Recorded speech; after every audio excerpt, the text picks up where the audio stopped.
प्रिय विद्यार्थियों, सुप्रभात। आज हम 11th क्लास में हिंदी में पद्य खंड में अपना 3rd चैप्टर स्टार्ट करेंगे, जिस चैप्टर का नाम है वे आंखें।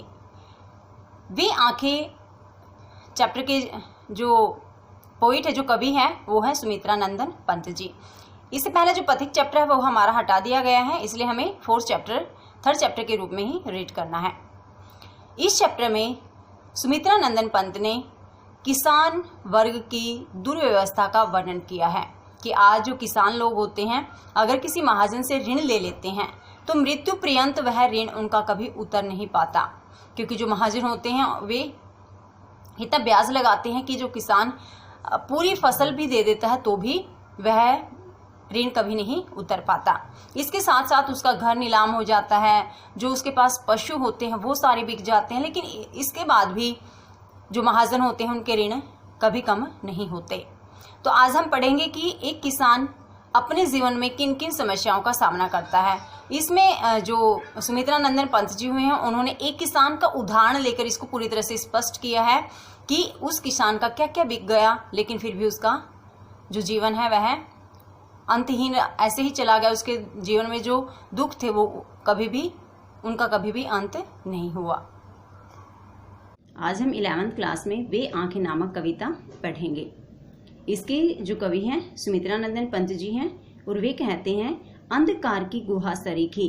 अंधकार की गुहा सरीखी होता है समान, अंधकार की गुहा होता है गुफा। अंधकार की गुफा के समान उन आंखों से डरता है मन।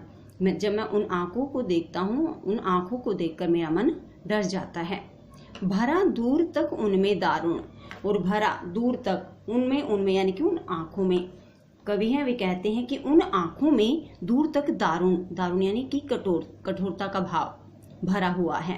दैन्य दुख का नीरव रोदन, दैन्य होता है दीनता, दया से भरे हुए दुख का नीरव होता है जिसमें आवाज नहीं आती, ऐसा मौन रोदन भरा हुआ है। ध्यान से देखना, सिर्फ ये फर्स्ट पैसेज ही थोड़ा सा ध्यान से समझना हमें, बाकी तो पूरा इजी चैप्टर हमारा। अंधकार की गुहा सरीखे, अंधकार की गुफा के समान उन आंखों से डरता है मन, उन आंखों से मेरा मन डर जाता है। भरा दूर तक उनमें दारुण, उन आंखों में दूर तक कठोरता का भाव भरा हुआ है।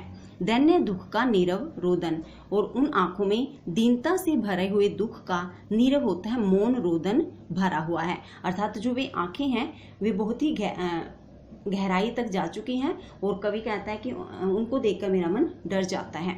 उन आंखों में कठोरता का भाव दूर तक भरा हुआ है, और वे आंखें ऐसी हैं जिनमें दीनता का दुख भरा हुआ है। वे आंखें चुप रहकर रोती हैं, यानी कि आंसू नहीं आते लेकिन बहुत ज्यादा रुदन करते हैं, बहुत ज्यादा रोती हैं। वह स्वाधीन किसान रहा, तो यहाँ एक किसान का वर्णन कर रहा है कवि। वह स्वाधीन होता आजाद किसान रहा, वह जो किसान था कुछ समय पहले आजाद था। अभिमान भरा आंखों में इसका, और इस बात का अभिमान उस किसान की आंखों में भरा हुआ है। अभिमान का अर्थ हम यहाँ घमंड नहीं रखेंगे, अभिमान का अर्थ गौरव। जैसे किसान है अपनी मनमर्जी से फसल उगाता है, अपने परिवार का पालन पोषण करता है, तो जो कवि है वो कह रहे हैं कि इस बात का अभिमान उस किसान की आंखों में भरा हुआ है। छोड़ उसे मझधार आज यानी कि इस समय वर्तमान के समय, छोड़ उसे मझधार होता है बीच भंवर में। आज उस किसान को बीच भंवर में छोड़कर संसार, यह जो संसार है, इस संसार के जो लोग हैं, कगार यानी किनारे के सदृश समान बह खिसका उससे दूर हो जाते हैं। तो किसान किस में उलझ गया? बीच मंझधार में। और संसार के आदमी कैसे उससे दूर हो गए? एक किनारे के समान। देखो, जैसे एक व्यक्ति नदी में बीच में है, ठीक है, यहाँ किनारा है, ये किसान है और ये संसार है, तो काफी दूरी पर है। तो ये संसार इस किसान से काफी दूर हो जाते हैं। और क्यों हो जाते? क्योंकि ये जो किसान है बहुत ही ज्यादा गरीब है, और जैसे आप भी देखते हो कि आज के समय में भी जो गरीब लोग हैं उसका कोई भी साथ नहीं देते। तो अब दोबारा से देखना है, वह पहले समय में जो किसान था वह आजाद था, और इसका अभिमान उसकी आंखों में भरा हुआ है। आज उसको मझधार के बीच में छोड़कर ये इस संसार के मनुष्य किनारे के समान उससे दूर हो गए हैं। लहराते हुए खेत दृगों में, लहराते हुए खेत, जो किसान के खेत थे, दृग होता है आंखों में, दृग का अर्थ होता है आंख।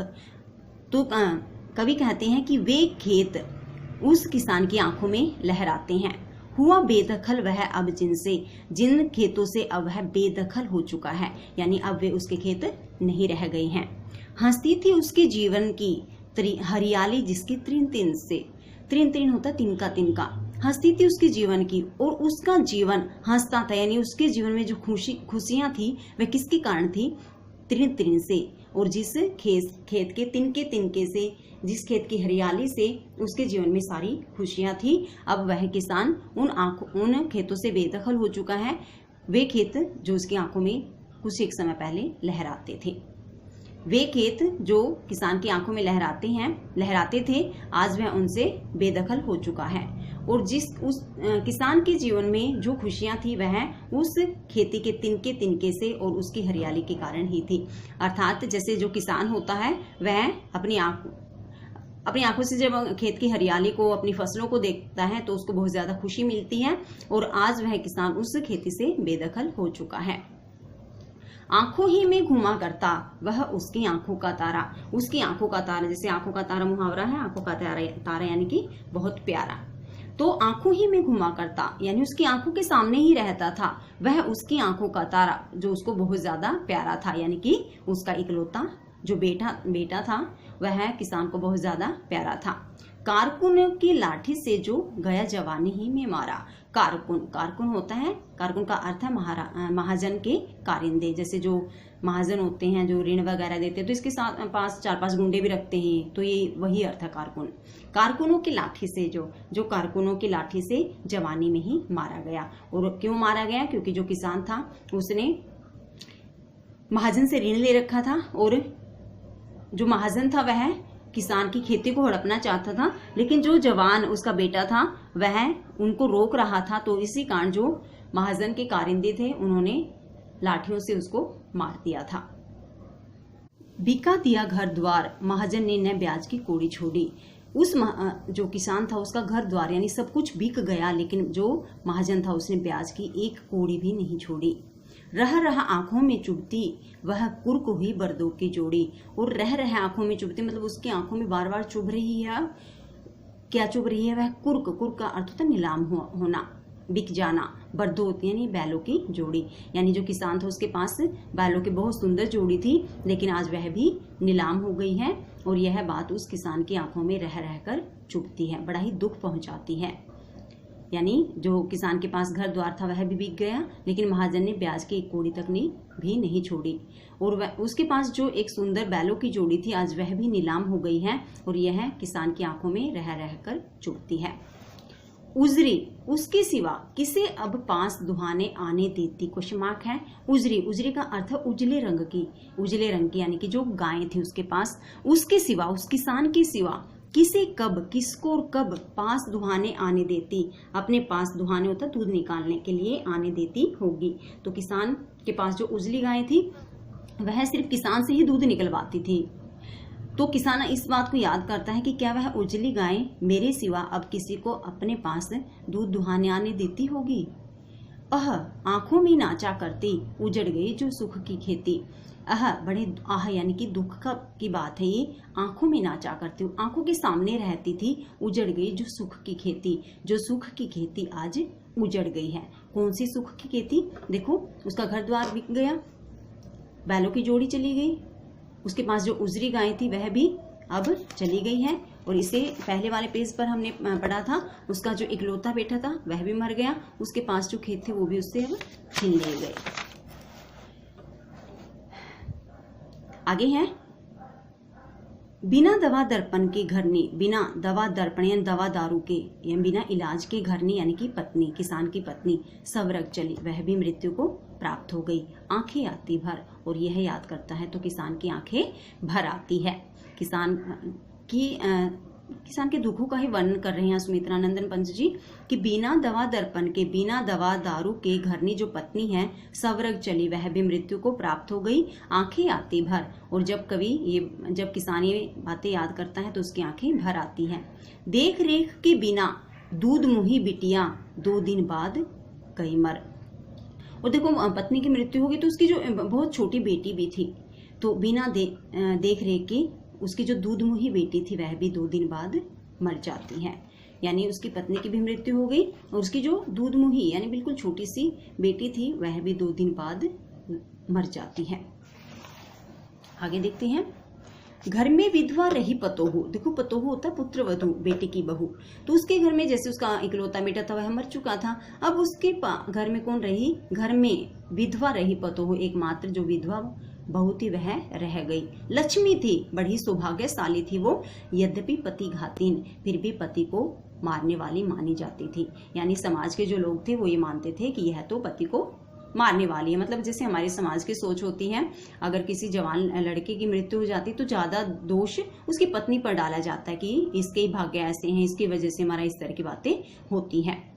पकड़ मंगाया कोतवाल ने, तो उसको एक दिन कोतवाल ने मंगवा लिया। जैसे पुलिस वाले होते हैं वो पोस्ट होती है। डूब कुएं में मरी एक दिन, और अपनी लाज बचाने के लिए वह भी एक दिन कुएं में डूबकर मर जाती है। दोबारा से देखते हैं। घर में विधवा रही पतोहू, उसके घर में एकमात्र पुत्र वधू रह जाती है जो कि विधवा थी, लक्ष्मी थी, यद्यपि वह सौभाग्यशाली थी, फिर भी पति घातीन, फिर भी पति को मारने वाली उसको माना गया। पकड़ मंगाया कोतवाल ने, एक दिन कोतवाल ने उसको मंगवा लिया, अपने पास बुलाया। डूब कुएं में मरी एक दिन, और एक दिन वह कुएं में डूबकर मर जाती है। खैर, पैर की जूती जोरू, जोरू होता है पत्नी। यहाँ जो कवि है उन्होंने क्या कहा कि पैर की जूती जोरू, जो पत्नी होती है वह तो पैर की जूती के समान होती है। न सही एक दूसरी आती, अगर जैसे हमारी जूती क्या एक बार टूट जाती तो हम दूसरी ले आते हैं, तो ऐसे ही जो कवि है उन्होंने माना कि अगर हमारे पैर की जूती टूट जाती है तो हम दूसरी ले आते हैं। वैसे ही जो पत्नी होती है अगर एक मर जाती है तो दूसरी ला सकते हैं, दूसरी शादी कर सकते हैं। पर जवान लड़की की सुध कर, जवान बेटे को याद करके सांप लौटते फटती छाती, जो किसान है उसकी छाती फटने को हो जाती है और उस पर सांप लौटने लग जाते हैं। सांप लौटने का अर्थ उसे बहुत ज्यादा दुख अब आ रहा है कि उसका एक ही बेटा था और वह भी अब मृत्यु को प्राप्त हो गया।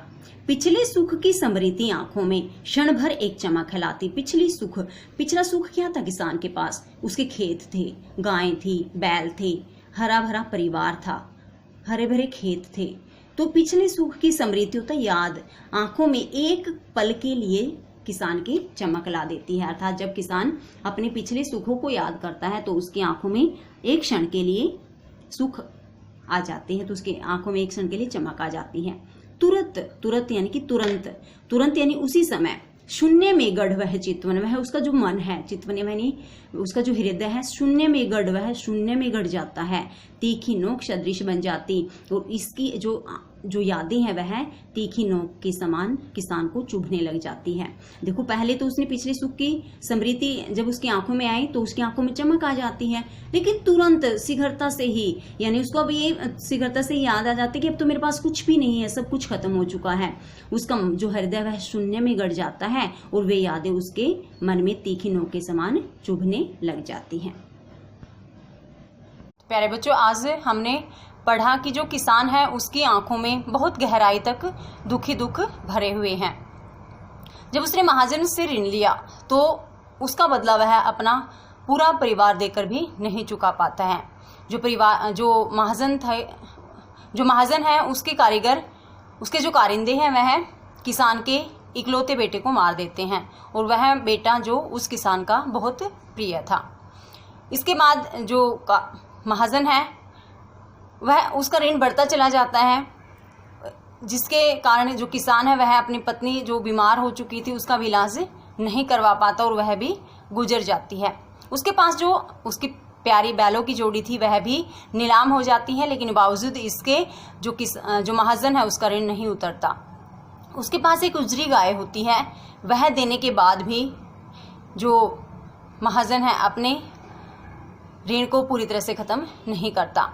तो जो किसान है वह पूरा जीवन कष्टों का सामना करता रहता है और पूरा जीवन दुखों को ही भोगता रहता है।